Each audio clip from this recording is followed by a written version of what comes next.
another Tom, Dick, or Dave. These are our Frenzy Faves. Today, our Frenzy Faves is a favorite Twilight Zone episode. Ooh, Chris, tell us about the episode we're looking at today. Thank you so much, Professor. Today, we are going to look at an episode entitled A Piano in the House. This was from Season 3. This was episode number 22. It was directed by David Green. It was written by Earl Hamner Jr., and the original air date was February 16th, 1962. For our cast, we have as follows: Barry Morse as Fitzgerald Gerry Fortune, Joan Hackett as Esther Fortune, Don Durant as Gregory Greg Walker, Muriel Landers as Marge Moore, Philip Coleridge as Throckmorton, and Cyril Delavanti as Marvin the Butler. Professor, can you please tell us what happens in this great episode? You betcha. So Mr. Fitzgerald Fortune, a theater critic, goes to an antique shop looking for a birthday present for his very young wife. The shop clerk is a very grouchy older man that kind of, begrudgingly helps him out. He tells Fortune about a player piano in the shop, and Fortune thinks it's a good idea because his wife spoke about learning to play the piano, but, he figures she won't be any good, so a player piano would be much easier for her. So he gets the shopkeeper to test it out, and they put on the song I'm in the Mood for Love. The shopkeeper's mood changes abruptly. He gets nostalgic, and he asks about Fortune's wife and how their love must be wonderful. When the song ends, his mood does as well. Fortune buys the piano and has it delivered.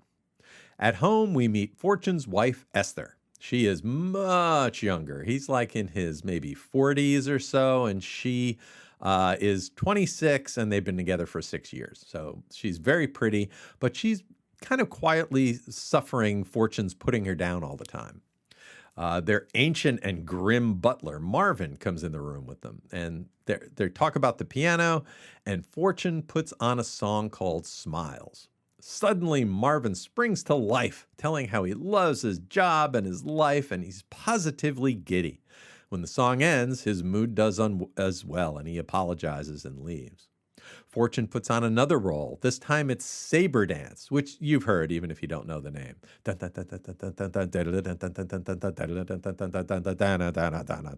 one. So Esther tells him that she goes into this mood too. And Esther says that she despises Fortune, that he's cruel and just an awful person. And tonight is her birthday party. After the song is over, she begs him not to use the piano at the party, but he insists that he will.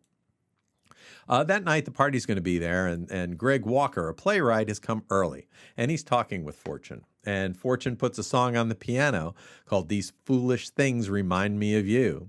And Walker tells him about his love for Fortune's wife, Esther, how even he met her, he went out to meet her on vacation even, and they're having a little bit of a fling.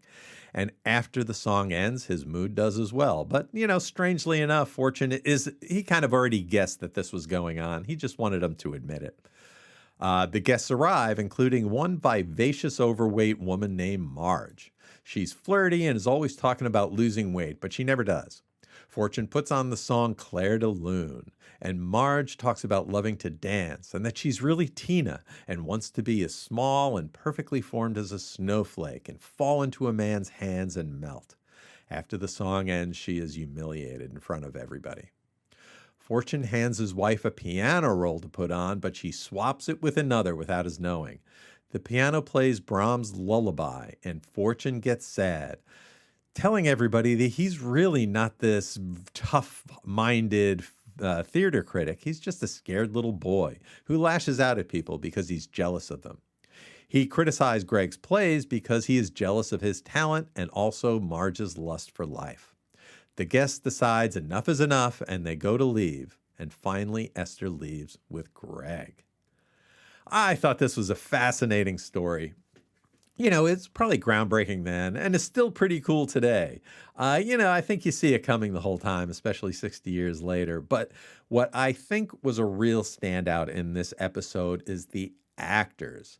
Barry Morse, who played Gerry Fortune, A lot of these guys I've seen in things, and this is full of that guys.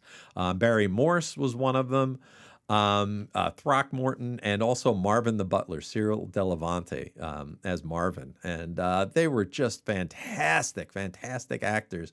And even though you kind of could see the whole thing coming a million miles away, you wanted to see it kind of unfold and work and see how it was going to turn out. And I really enjoyed this episode. Chris, what did you think about A Piano in the House?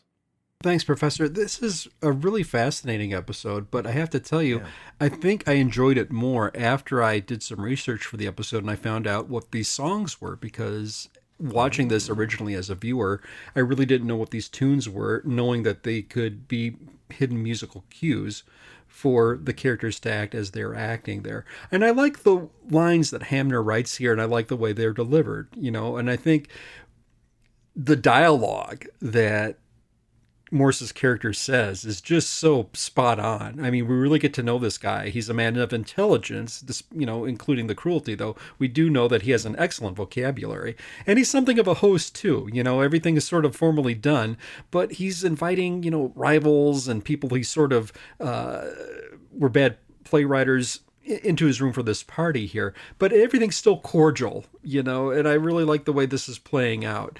And just when the one character says, well, if we're going to have, play this game, I want to make sure there's some food around. And then he quickly says, compulsive eaters will find hors d'oeuvres within arm's reach. I love that line. I think it's brilliant. I just like that writing. That is really, really sharp writing here. Just to get some trivia out of the way, Robert Morse is outstanding in this. He was an accomplished stage actor. For me, he's Lieutenant Gerard from the TV show The Fugitive, but I first saw him in Space 1999 as a kid. And I thought this was a really cool and clever episode. And I have to give Hamner some props, because I think sometimes for me, I notice that he has a lot of episodes that are set in a rural setting, that are country setting episodes. And, this was the creator of the Waltons, and this is the guy that was behind Spencer's Mountain and everything like that. But I don't necessarily give Hamner his due as a writer, because he did a fair share of stories in a contemporary setting as well, and he did do some nice stories that had a great twist. I thought this was a clever episode. I think it enhanced it if you know a little bit more of the music. I think you could do this episode maybe in a contemporary setting with perhaps some contemporary pop music from the last, let's say 50 years. I mean, there's a lot of classical pieces that you play. Yes, Professor, the Russian Saber Dance, it's a tune you automatically know when you hear it, but a lot of people don't know the name. But it was nice to see this here. I thought this was charming episode. Cyril Devante we've seen before in previous episodes. This was one of 4 episodes of Twilight Zone he did, I believe. We talked about him in the one with Dick York, so it was good to see him here. And he's just so stone-faced, and I just love the way he performs, and he's really, really excellent as the butler in this episode.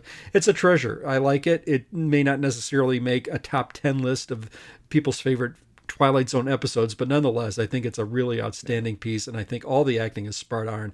And just the way Morse turns his head and gives a glare is just priceless. I mean, this guy's a really talented actor, and I think the whole cast is really, really good.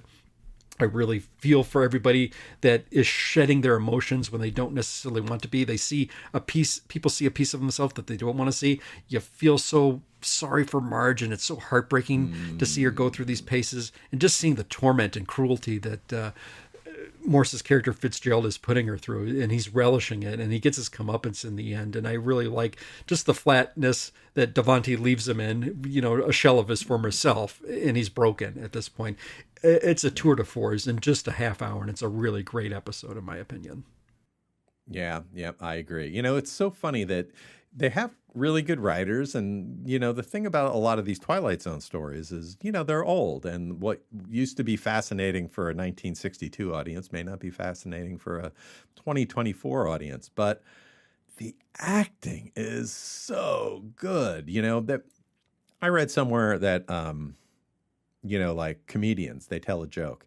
And they can tell the same joke, and the thing is the difference, the quality that a comedian gives when he tells a given joke. So, it's okay that they steal each other's jokes. So like in this case, in the case of Twilight Zone, it's okay that they, we're familiar. We know how these stories are going to turn out because we've been, hearing these stories for 60 years. But seeing how Twilight Zone actors and writers so expertly unfold these stories is really wonderful to watch. This is an amazing show, and I love that we covered these episodes. So this was another one of our favorite Twilight Zone episodes. Not just another Tom, Dick, or Dave. These are our frenzy faves. Well, Professor,